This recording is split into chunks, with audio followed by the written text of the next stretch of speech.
اعوذ باللہ من الشیطان الرجیم بسم اللہ الرحمن الرحیم اللہم صلی علی محمد وعلی آل محمد۔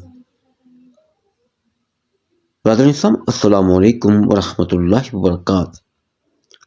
مظلوم اور شریف کمزور ہونے کے باعث اپنا حق مانگنے سے بھی عاجز آ جاتا ہے اور اس کی کمزوری مستقل اس کے گلے پڑ جاتی ہے۔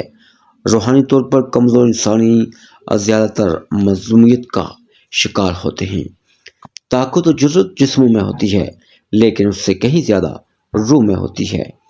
جو انسان اپنی روح کی غذا کا بندوبست کرتا ہے وہ عرفہ ہو جاتا ہے۔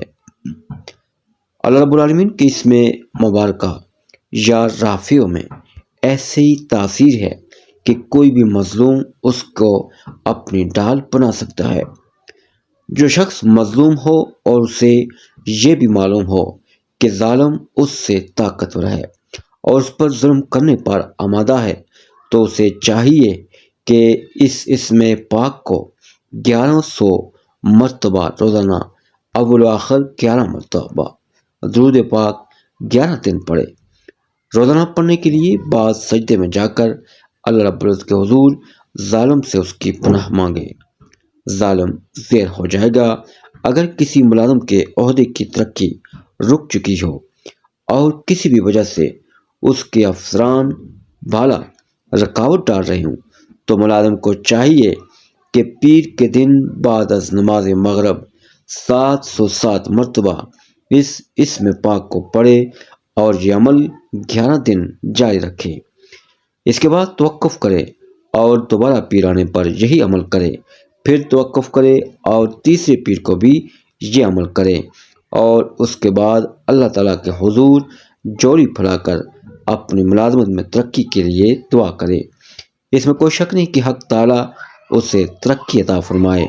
عمل شروع کرنے سے پہلے اول و آخر 11 بار درود پاک پڑھنا لازمی ہے۔ یہ عمل آپ نے صرف 2 دن کے لیے کرنا ہے۔ اس عمل کی برکت سے آپ کا مقصد انشاءاللہ پورا ہو جائے گا۔ قرآن مجید کی تمام آیتیں ہر مسلمان کو فائدہ پہنچاتی ہیں۔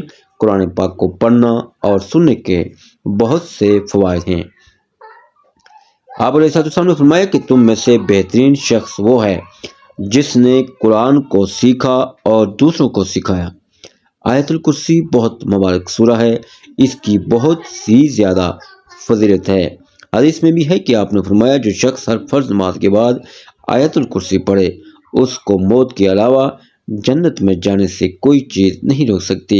اس کے علاوہ جب گھر سے نکلتے وقت آیت الکرسی کو پڑھا جائے تو 70,000 فرشتے آپ کی حفاظت کرتے ہیں۔